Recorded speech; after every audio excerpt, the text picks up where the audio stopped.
week at the Apollo Theater in Harlem, you called out President Clinton for defending Secretary Clinton's use of the term super predator back in the 90s when she supported the crime bill. Why did you call him out? Because it was a racist term, and everybody knew it was a racist term. In the Impact segment tonight, we continue with Donald Trump from Indiana. So this morning you phoned into the Today Show, and this happened. Mr. Trump, I mean, for you to say that if she were not a woman, she would be getting 5%, suggests the only thing she has going for her is that she's a woman. I think the only thing she's got going is the fact that she's a woman. She has done a terrible job in so many different ways. You look at Libya, you look at some of the things that she's done are just absolutely disastrous. No, I would say the primary thing that she has going is that she's a woman, and she is playing that card like I have never seen anybody play it before. Now, do you think Ms. Guthrie was offended by your statement about Hillary Clinton? It doesn't really matter to me. I mean, she's perfectly nice, but I don't really care. I mean, it's a fact. She's playing the woman card. It's the only thing she's got going. That's it. What about... And she's playing it as much as she can. I mean, I've been watching it. I mean, all she does, every time she raises, if you raise your voice, it's like, oh, look what he's saying, and look at the way he talks. Give me a break. I mean, she raises her voice much more than I raise mine, believe me.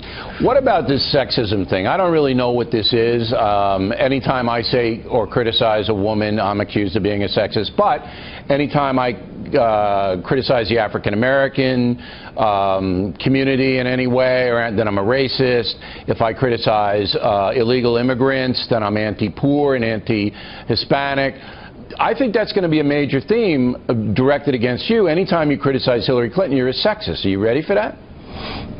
No, I don't think it will at all, and I'll tell you why. She's going to try and play it, but I'm going to bring jobs back to this country. Nobody respects women more than I do, by the way, and I see it at the rallies. And you saw it just the other day in New York, in Pennsylvania. You know, I won all these states in landslides, and I just absolutely killed everybody with the women. The women came out in droves, and I won the women category. I won African American. I won virtually every category. I won landslides, and that means the 5 that we just won, and then New York the week before. But I won with women and just about every other group. In fact, every other group. To knock me down and take me out of the political arena, I'm more than happy to have kids anymore. They are often the kinds of kids that are called super predators. No conscience, no empathy. We can talk about why they ended up that way, but first we have to bring them to heel. Not just gangs of kids anymore. They are often the kinds of kids that are called super predators. No conscience, no empathy. We can talk about why they ended up that way, but first we have to bring them down these markers. You got to build toward common sense gun reform, criminal justice reform, and all the like. So I think we've got a very, I think we've got somebody saying here, we have to bring them apologize for mass incarceration. Okay, we'll talk about it. I'm not a super predator, Hillary Clinton. Okay, fine, we'll talk about it. You apologize to black people for mass incarceration? Well, can I talk, and then maybe you can listen to what I say? Okay, fine. Thank you very much. There's a lot of issues in this campaign. The very first speech that I gave back in April was about criminal justice reform and about predators. You're being rude. That's not appropriate. This is not appropriate. That's rude. Now, do you want to hear the facts? You just want to talk? I know that you called black youth super predators in 1994. Please explain the record. Explain it to us. You owe black people an apology. Well, excuse us. That's an inappropriate thing. If you will give me a chance to talk, I'll approach your side. You know what? Nobody's ever asked me before. You're the first person to ask me, and I'm happy to address it, but you are the first person to ask me here. Okay. Back to Hannity. Hillary Clinton is facing a lot of backlash after the Washington Free Beacon unearthed audio tapes from the 1980s of her. Now, she recalls her time as a lawyer, specifically when she defended a man accused of raping a 12-year-old girl, even though she thought he was guilty at the time. Remember that case where I represented that guy? It was a fascinating case. It was a really interesting case. This guy was accused of raping a 12-year-old. Of course, he claimed that he didn't, all this stuff. He took a lie detector test. I had to take a polygraph, which he passed, which forever destroyed my faith in polygraphs. How did it turn out? Oh, he pled bargain. We got him off. It was time served in the county jail. He'd been in the county jail about 2 months. And look what else we got our hands on. Hillary Clinton from the early 90s claiming that she cared about women and children. Over the past 25 years, I have worked persistently on issues relating to women, children, and families.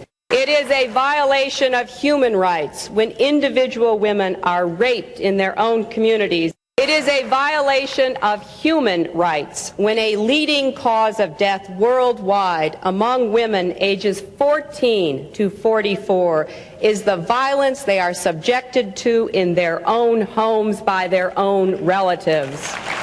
Here with reaction to more, the always outspoken Ann Coulter. Nobody in the media is covering this story. Now, she got the guy off with time served, even though she said, I gave up my faith in polygraphs. So she's defending somebody she knows is guilty of raping a 12-year-old girl, gets him off, is laughing about it on tape. Right. And then is the great champion of women. And right. Right. Well, first of all, I do love the Southern accent, not as much as when she does a black accent, but the Southern accent is fun. No, I think this is a pretty serious matter, and I first heard about it on your radio show. I didn't know what you were talking about. I don't think this is going to go over well with normal people because it fits in with the whole idea, both of the Democratic Party and particularly the Clintons, that they are just con artists pretending to care about the little guy while they're using legal trickery to perpetrate injustices on the weak and powerless, which is what Hillary Clinton did here. I mean, this poor girl, if you read about what the crime was, it's quite shocking, more than comes across in that little fake Southern accent conversation she gives. It was two guys who brutally raped and beat a 12-year-old girl who was a virgin. She was made infertile. She was in a coma for 5 days.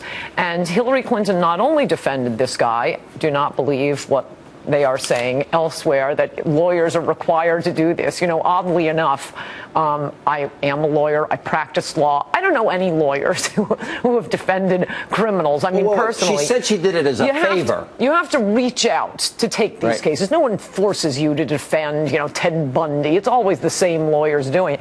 In any event, she submitted an affidavit claiming that this poor 12-year-old girl was a fantasist, that she had falsely accused other people before. When the girl was presented with this recently, she didn't know that Hillary had worked so hard to get her rapist off. She said, I don't know what she's talking about. She's lying in this affidavit. How can we trust her as president if she'll lie in a court case to defend the rapist of a young girl? And I just think it fits into this whole, oh, I feel your pain phoniness of the Clintons. Often the scandals that hurt the most, like Gary Hart, for example, being caught in the monkey business having an affair. When it hurts the most is when it fits into an image a sneaking suspicion people already have about you, and that is the suspicion people have about the Clintons, the big defenders of women and children. She's laughing about getting a guilty rapist off. I think this is a big issue. I think it's bigger than Benghazi. And I got to tell you, and you think back to the last election campaign, and one of the big stories was that Mitt Romney may have cut some kid's hair in high school. No, I'm sorry, but the contrast is just shocking. That, I know. What is it, the Cranbrook School up in Grosse Pointe, Michigan? They have to go back 40, 50 years, and I think the kids' parents were defending Mitt Romney, some high school alleged prank that neither the family nor Mitt Romney remembered. And they're running that every day on the cover of the Washington Post. This is when Hillary Clinton was an adult, when she was a practicing lawyer, and it fits in with what I would say not only about the Clintons, but about the Democratic Party generally, this nonsense. I never want to hear about the Republican war on women anymore. In addition to this, we have just this week New York taxpayers spending $40 million to pay off 5 savage rapists from Central Park, which I've written about a lot, including in my book Demonic. There's no question that these 5 were guilty. And again, it's just legal chicanery and the powerful putting one over on innocent victims of rapists. You have sold multiple #1 best-selling books. $84,000 for a $14 or $15 million advance. Hillary claiming she was broke the year she got an $8 million book deal. Seriously. And then she says, today, that, well, Bill and I aren't well off. And meanwhile, Chelsea Clinton says, I tried real hard to care about money. She got a $600,000 salary for almost a no-show job in television. Yes. What did they calculate it was per minute? Oh, it's like crazy. $16,000 per minute Chelsea spent on NBC's airwaves. No, Hillary does not have the light touch that Bill Clinton does, and that's saying something, since I don't think he's so charming and charismatic despite the rumors. But that business about dead broke, what's funny is to see liberals, they flash back and forth between viciously attacking Mitt Romney for having worked for his money. He gave away all the money he inherited, worked for his money, made himself a wealthy man, and then when Hillary Clinton, who has acquired all of this money by being married to an adulterous president, and we must make her president now, that's how she gets her money, and they turn around and start citing, FDR. Well, we want our presidents to be richer than we are. Wait, you weren't saying that about Mitt Romney. It was all Mr. Elitist out of touch. Ann Coulter, good to see you. You were quoted in the Drudge Report saying, I had only a few minutes. I wanted to make appearance. Tell us about that meeting. They came in, but just before they did, the driver who had gone to the airport and picked him up came over to me and said that he was a local pharmacist in this area, and I think he's relocated now into Fayetteville. But he told me, he said, the whole topic of conversation from the airport was you, and are you going to be there? And this is a friend of yours, the driver? Yes. And he told you He that? came over to me and said that, and I really didn't know what to think about that.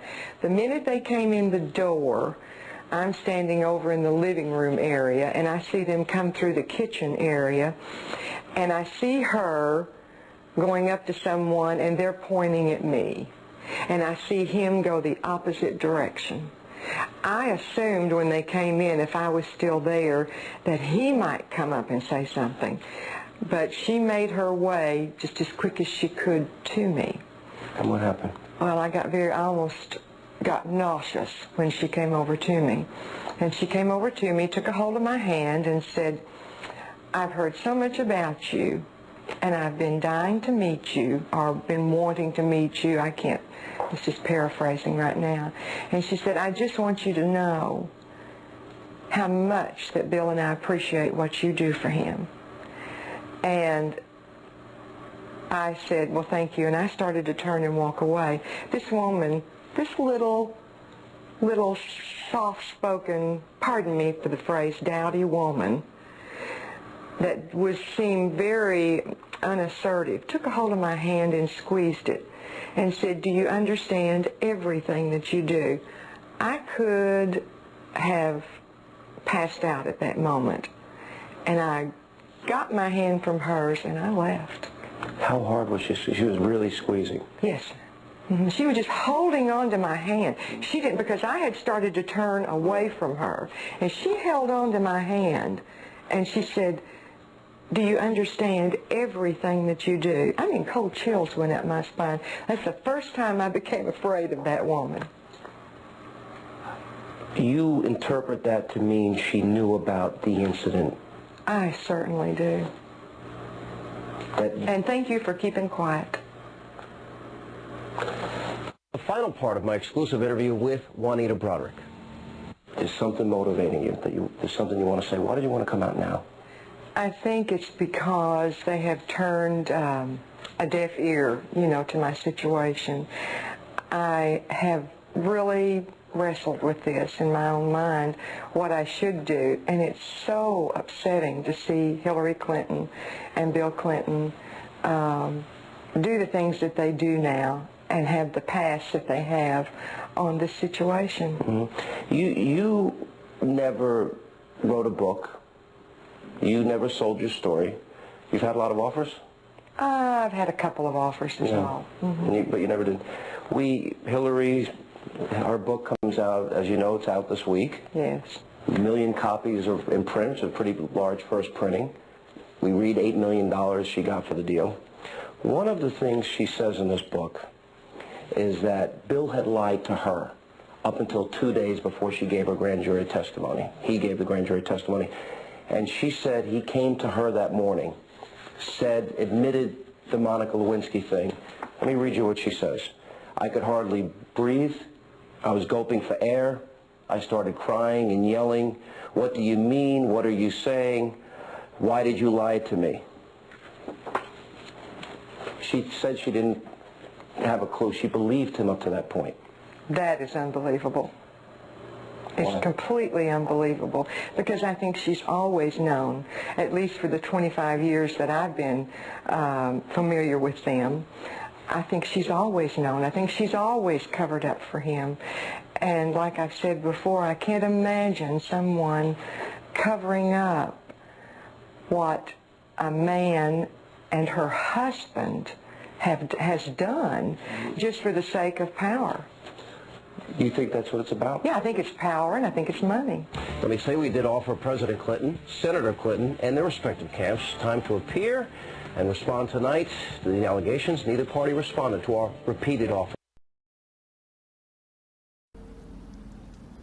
There are a lot of people who wrote these eulogies for Senator Byrd in the newspapers, and I read a bunch of them, and they mentioned that he once had a fleeting association with a Ku Klux Klan. And what does that mean? I'll tell you what it means.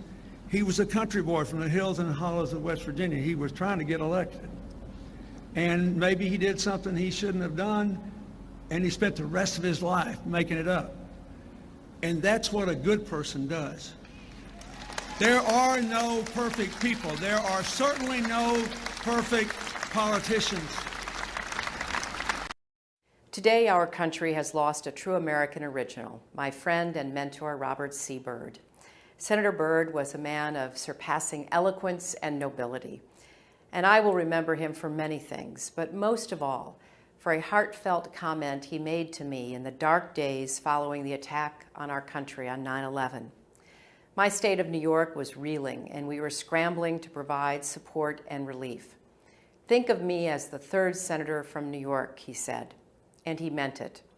Thanks to the leadership of Senator Byrd, who chaired the Appropriations Committee, New Yorkers and Americans got the help we needed. I will never forget his devotion and his friendship in that critical time. It is almost impossible to imagine the United States Senate without Robert Byrd. He was not just its longest serving member, he was its heart, its soul, and its historian. From my first day in the Senate, I sought out his guidance. Her first interview yesterday in a long, long time, first national interview, she gave it to CNN. You give interviews all the time. You're out there, you're talking extemporaneously. Why do you think Hillary Clinton is not talking? Well, Anderson, she's got a lot to hide. I mean, she gets a subpoena on emails, and from the United States Congress, and she gets rid of the emails and her server and everything. She said yesterday in the interview, by the way, she didn't get a subpoena. There isn't a subpoena. I mean, they said they issued a subpoena, but you're right. I mean, she handled it like, what's going on? How can you do that? She has a lot to hide. She doesn't want to talk to the press. Look, she was the worst Secretary of State in the history of the United States. But you used to donate, you gave a lot of money to her over the years. Because I was a businessman. I guess I still am. But I was a businessman. I was with everybody. Everybody loved me. When I called them, they always treated me well. And that's part of the game. And that's part of what's wrong with this country. Because as a businessman, the procedures, the landmine field of bureaucracy, unfortunately, to make sure that I am a sworn law enforcement agent for 32 years now, also a constable in Texas, and I conduct raids with the heroes of law enforcement all across the country. I get to carry a gun nationwide because of the House Resolution 218 that we passed, finally giving what is, to me, who would not want a cop to be armed every place? They're trained to serve and protect. You can't stop a bad guy with a middle finger and a bag of quarters. I want warriors to have the tools necessary to stop evil. But that we had to get special legislation to authorize, look, I got goosebumps, it's so bizarre. Ted Kennedy thinks it's reasonable gun control to send in 2 deputy cops to a shooting at a pizza parlor in New York. They're both dead. Because you don't send unarmed cops into dangerous conditions unless you're absolutely mentally deranged, Ted Kennedy and Nancy Pelosi and Hillary Clinton. You are evil people. You are on the side of evil because you're guaranteeing that good guys will die at the hands of evil because you won't let us carry guns. And I got a message for you, but this is a family TV show, so you have to figure it out. It's in there. It's camouflage. Can you see it? Pick one. It's indecent the other side. The gun grabbers are indecent. They are absolutely complicit in every violent crime that happens, because in every violent crime where there is an innocent victim, they are a descendant of Ted Kennedy's insanity, and that is, you will be armed, you will be helpless, and you will die. Ted Kennedy says so, not this guy. So are we going to see anybody? And that is part of the problem. They are going to people showing videos of Donald Trump insulting Islam and Muslims in order to recruit more radical jihadists. Fact checkers have said that she was wrong. There is no video that ISIS is using as a recruitment.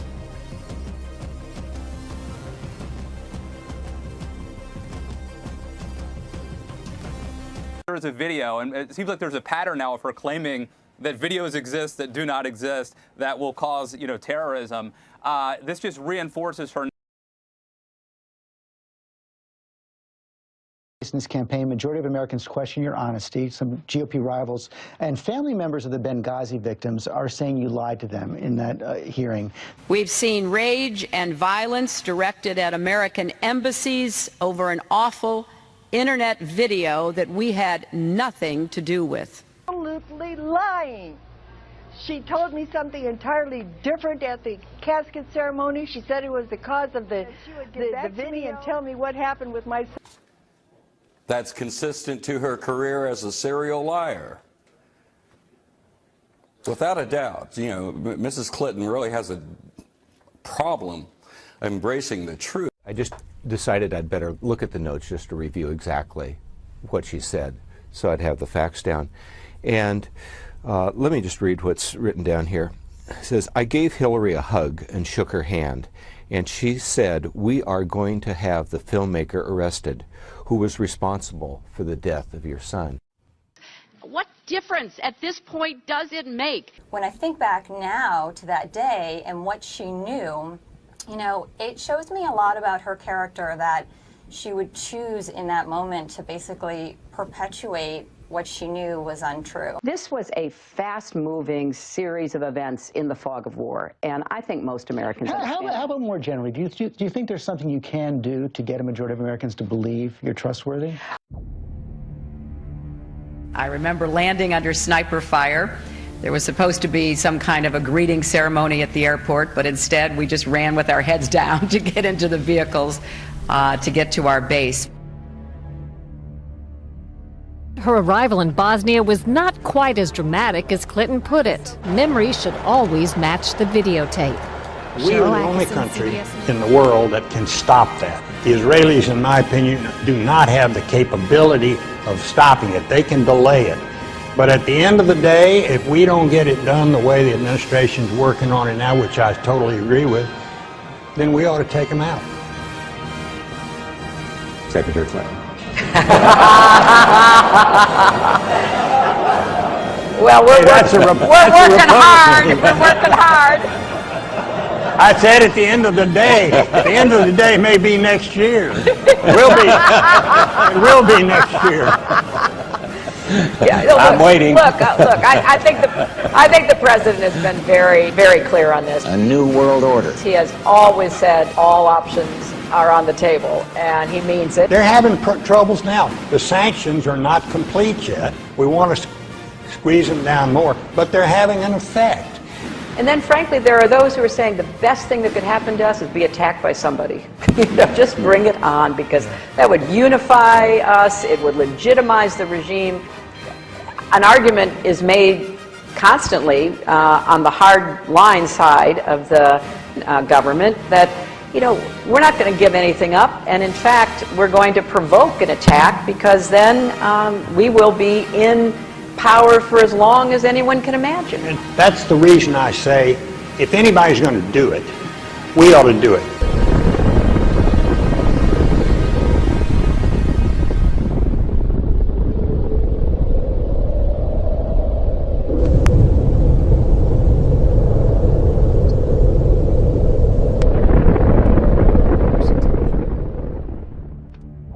All my grandparents, came over here, and turns out only one was an immigrant, 3 were not.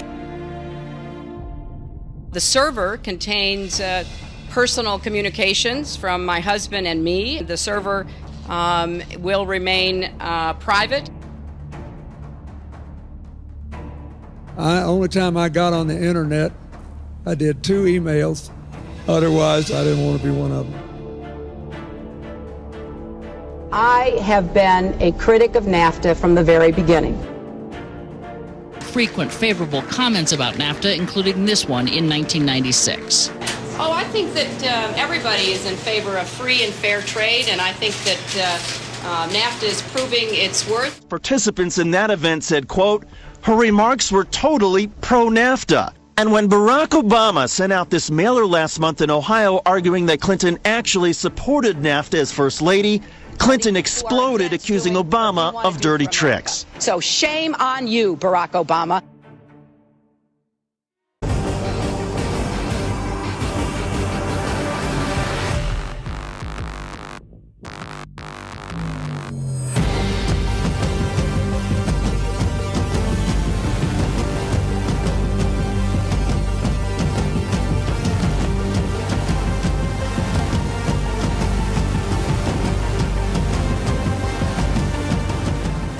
In 76, Jimmy Carter famously said, I will not lie to you. Mm-hmm. Well, I have to tell you, I have tried in every way I know how, literally from my years as a young lawyer all the way through my time as Secretary of State, to level with the American people. You talk about leveling with the American people. Have you always told the truth? I've always tried to. Always. Always. Some people are going to call that wiggle room that you just gave yourself. Well, no, always tried to. No, I mean, always Jimmy tried to. Carter said, I will never lie to you. You know, you're asking me to say, have I ever? I don't believe I ever have.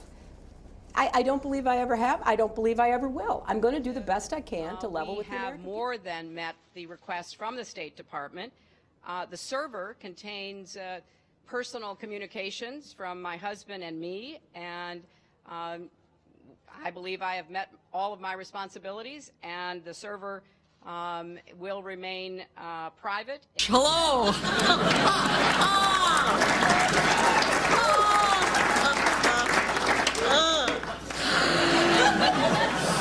Recently, it was revealed that while I was Secretary of State, I did not use a government email. I used a personal one, leading many to believe I was hiding scandalous or incriminating emails.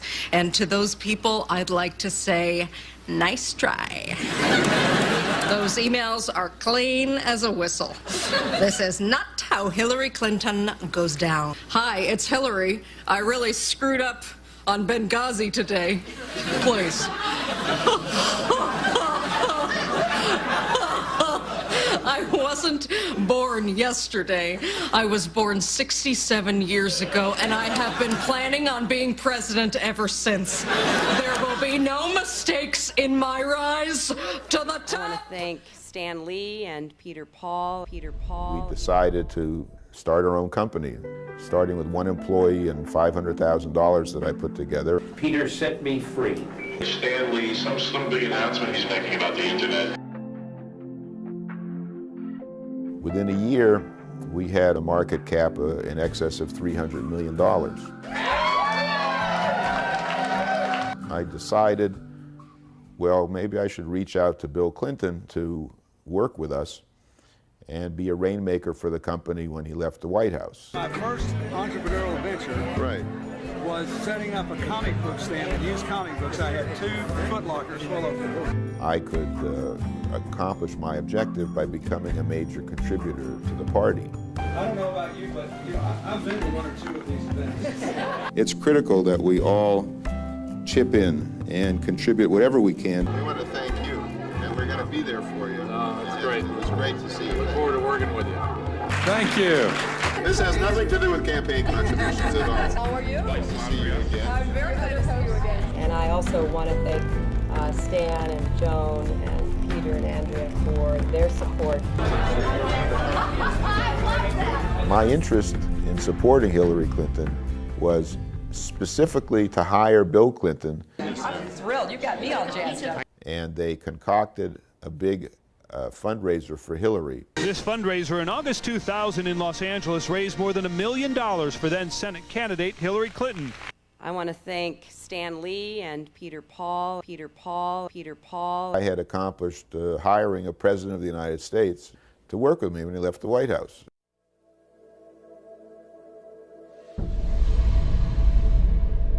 The Washington Post published the first article of Peter Paul having a felony record from 2 decades previous.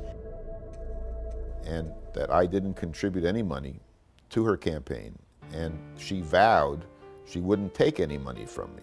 And her representatives, in making these false allegations, were lying on her behalf. The Clintons now had to pretend that they did not even know who Peter Paul was. Did you recall Mr. Paul? Do you recall working with him at all? A few days later, on August 18th, they each sent me handwritten letters which professed our undying friendship, their undying gratitude. A full 2 weeks from the original story in which Hillary vowed never to take money from me, her finance director faxed me a request for $100,000. My reaction to that was, well, why would I send any more money when you vowed not to take any more money from me?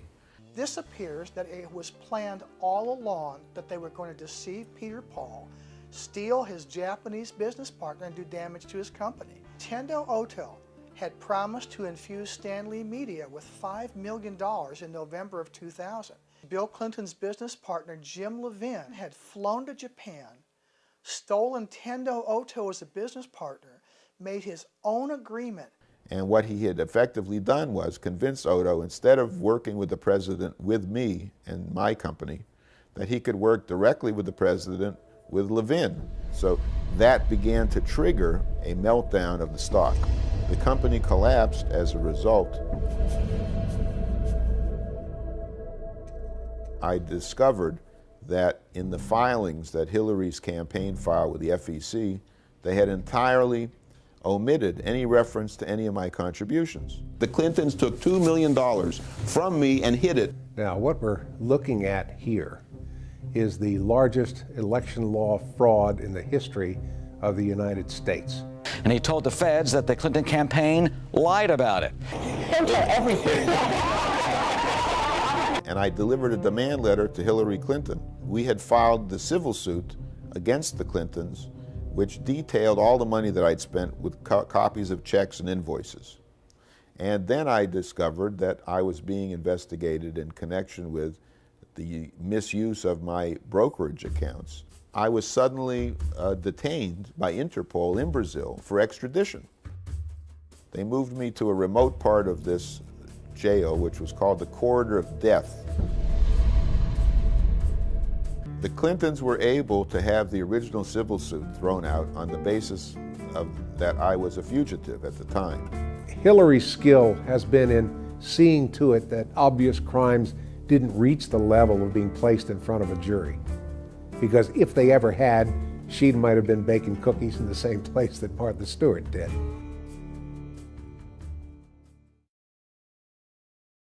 The court held that the case should proceed to trial. But clearly this could have implications for Mrs. Clinton's political future. Sure, this could have serious implications not just for her 2006 re-election campaign, but for 2008, where she's the front runner for the presidential nod. The chief of public integrity finally indicted David Rosen. The Fed's charging David Rosen with intentionally understating contributions for a Hollywood fundraising gala. Hillary Clinton's former chief fundraiser under fire for allegations of lying about the cost of a fundraiser put together on her behalf. The judge that officiated over the Rosen trial was appointed by the Clintons. The judge went out of his way, took every possible effort to make certain that everyone on that jury knew that Hillary Clinton had nothing whatever to do with what Mr. Rosen did. The whole idea was, we have to make sure that Hillary is completely out of this, and we have to make sure that Peter Paul is totally discredited. Senator Clinton has not been charged in the case. The media have not abrogated their responsibilities uniquely in the case of Hillary Clinton. They always have a tendency to fear power and to suck up to power. Hillary Clinton is not in the loop in any direct way. It would be very difficult to stretch fingerprints to the senator herself. I'd be amazed if there's any evidence directly. You're making an accusation. Can you prove it? How can you prove it? What proof do you have? Hillary Clinton called me in my office in July of 2000, and I started my video camera. Whatever it is you're doing, is it okay that I thank you? I think it's tremendous. No, you know what? We're having a good time trying to help out. Well, I'm very appreciative. It sounds fabulous. I got a full report from Kelly today when she got back and told me everything that you're doing, and it just sounds like it's going to be a great event. But I just wanted to call and personally thank all of you. I'm glad you were all together so that I could tell you how much this means to me, and it's going to mean a lot to the president, too. First of all, it shows that she had personal involvement and personal knowledge of the details of this gala. You hear her describing how she solicited a contribution by share. Therefore, she was soliciting an illegal contribution. So that, too, is a violation of the law. And the FEC law is quite clear. It is a felony, punishable by up to 5 years in jail, for a candidate to be directly involved in this sort of fundraising activity if it exceeds $25,000. And the FEC found that it exceeded $1.2 million. It's crime on tape, very simple. What we're seeing here is a corruption of the political process, a corruption of the electoral process. Hillary Clinton and her representatives have been able to squash investigations in all three branches of government. The corruption just seems to extend to everything. When citizens truly care about an issue, they sometimes have to put their lives and careers on the line for that issue, and that's what Peter Paul is doing in this case. People will finally realize the threat posed by Hillary Clinton to this country and the rest of the world.